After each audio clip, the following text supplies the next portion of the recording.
तीसरे चरण का मतदान अभी खत्म होने वाला है।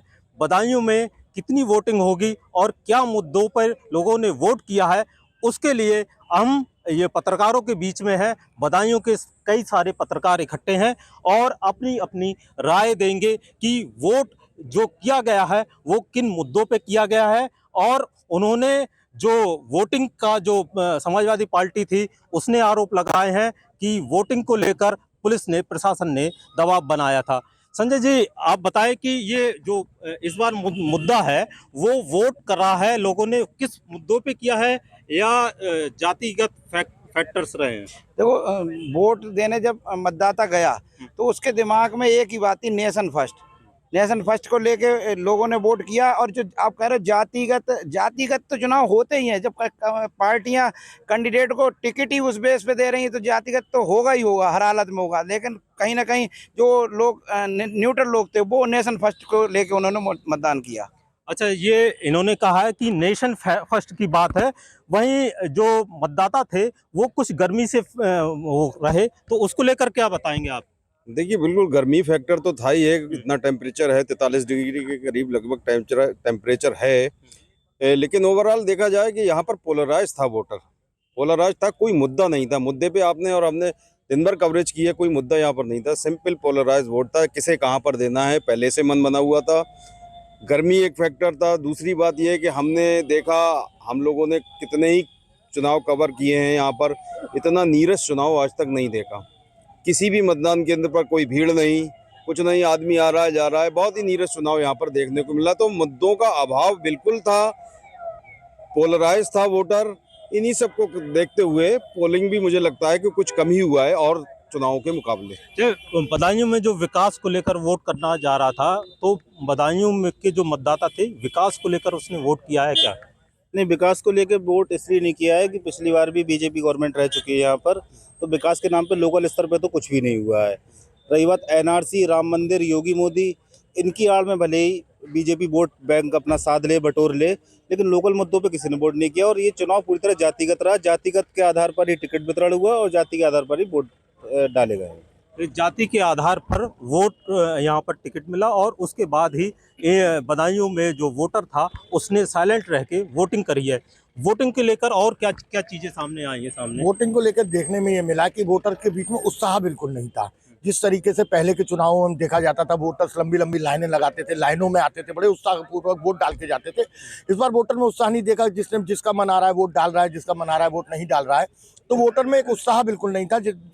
जैसा कि पहले चुनावों में देखा जाता था कि वोटरों में बहुत उत्साह होता था वोट को लेकर, लोगों को तैयारी करते थे कि कल वोट डालने जाना है, लेकिन लोगों में कोई उत्साह नहीं देखा गया। अच्छा, देखा जाए कि जो जैसे देश को बांटने वाली बात थी कि जो आरक्षण दिया जाएगा, उन मुद्दों पे क्या ये हावी रहे ये मुद्दे? नहीं, देखिए, सबसे बड़ा मुद्दा हावी क्या रहा, मुद्दे तो ज्यादा हावी नहीं रहे। लोग अभी, जैसा कि मेरे एक और पत्रकार साथी ने बताया, नेशन फर्स्ट, लोगों ने नेशन फर्स्ट को लेकर भी वोट किया है। अब मुद्दे तो हर चुनाव में कुछ ना कुछ बने रहते हैं, लेकिन बदायूं में कोई ऐसा बहुत बड़ा मुद्दा नहीं था जिसको लेकर यहाँ का वोटर वोट करे। अच्छा, रोहिलखंड में जो जिस तरीके से वोटिंग होनी थी उसकी परसेंट से लगातार डाउन हुई है, तो लगता है कि कुछ बदलाव हो पाएगा आने वाले समय में? कुछ और वोटिंग बढ़ेगी या कम होगी? बदलाव की अगर बात करें, जैसे आपने बात करा वोटिंग के परसेंटेज की, वोटिंग का परसेंटेज वैसे तो बढ़ता, लेकिन लोकल स्तर पर पार्टियां जातिगत आधार पर जो टिकट वितरण करती हैं, तो वहाँ के जो लोकल नेता होते, चाहे वो विधायक हो, सांसद हो, चेयरमैन हो, उनको भी लोकल स्तर के जो विकास कार्य है उन पर ध्यान देने की जरूरत है, जो कि उन लोगों ने ध्यान नहीं दिया। इसी के कारण वोटिंग परसेंटेज जो है सेकेंड फेज तक डाउन रहा। उसकी अपेक्षा इसमें भी थोड़ा डाउन रहने की संभावना है। अच्छा, ये बताइए, ये यहाँ जो शिवपाल सिंह यादव के बेटे थे वो मैदान में आ गए और संघमित्रा पिछली बार रही थी, अब दुर्विजय सिंह साख है, क्या लोकल और जो है भारी मुद्दा इसमें हावी रहा? हाँ जी, यहाँ पहली बार ऐसा हुआ है कि लोकल, बहुत 40 सालों के बाद एक लोकल कैंडिडेट मिला है बदायूं को। तो पब्लिक ने मन बनाया है कि अगर लोकल कैंडिडेट है तो हम सब भी बात कह सकते हैं, भौगोलिक स्थिति को जानता है, वो किस तरीके के मतदाता हैं, क्या उनका रुख है, तो इस तरीके का फ़र्क पड़ेगा मतदाताओं को। देखिए, इनका कहना है कि लोकल और जो बाहरी प्रत्याशी था उस पे भी जो यहाँ के लोग हैं उसको लेकर भी उन्होंने वोटिंग की है। और आप बताएं कि यहाँ के जो कुछ विकास की बात थी, जैसे किस किस ने विकास किया, तो उसको लेकर क्या चीजें थी? उसको लेके देखा अगर जाए तो सबसे ज़्यादा विकास की अगर श्रेणी में लाया जाए तो धर्मेंद्र यादव से ज़्यादा यहाँ पे किसी भी सांसद ने अब तक विकास नहीं किया है।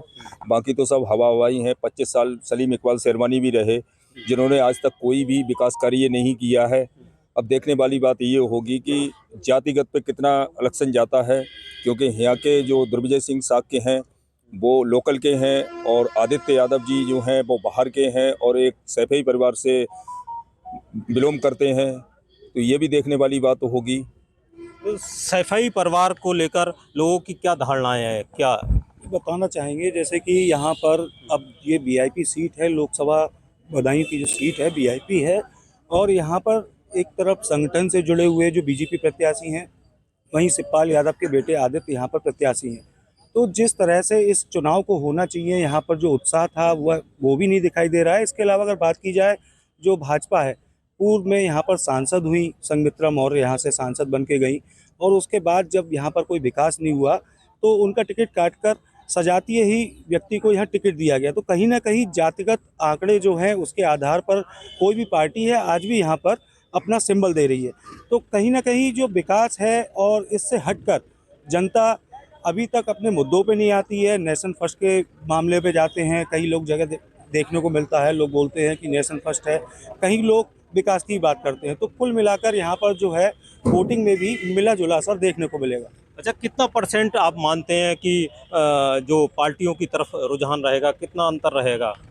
इस बार जीत हार का अंतर पिछली बार भी 18-19 हज़ार वोट का था, तो इस बार भी देखने के लिए लगेगा तो ज़्यादा से ज़्यादा 10,000 या 20,000 के बीच में जो हार जीत होगी वही तय करेगी। देखिए, ये इन्होंने कहा अलग अलग विधानसभाओं की अगर बात करें, बदायूं, बिलसी, बिसौली और सहसवान और एक गुन्नौर जो बदायूं की सीट वो है लोकसभा की सीट में आती है, कितने वोटों का कहाँ क्या गणित निकल के सामने आ रहा है? देखिए, बदायूं लोकसभा में 5 विधानसभाएं हैं। समाजवादी पार्टी निर्भर कर रही है गुन्नौर और सहसवान पे। बाकी 3 विधानसभाएं बदायूं, बिसौली और बिलसी, इन पर निर्भर कर रही है भाजपा। और जहाँ तक डेवलपमेंट की बात है तो अगर राष्ट्रीय स्तर पर देखें तो मोदी के प्रति लोगों में एक सकारात्मक सोच है। स्थानीय स्तर पर देखें तो इसमें कोई संकोच नहीं है कि धर्मेंद्र यादव जब सांसद रहे तो उन्होंने डेवलपमेंट का काम किया।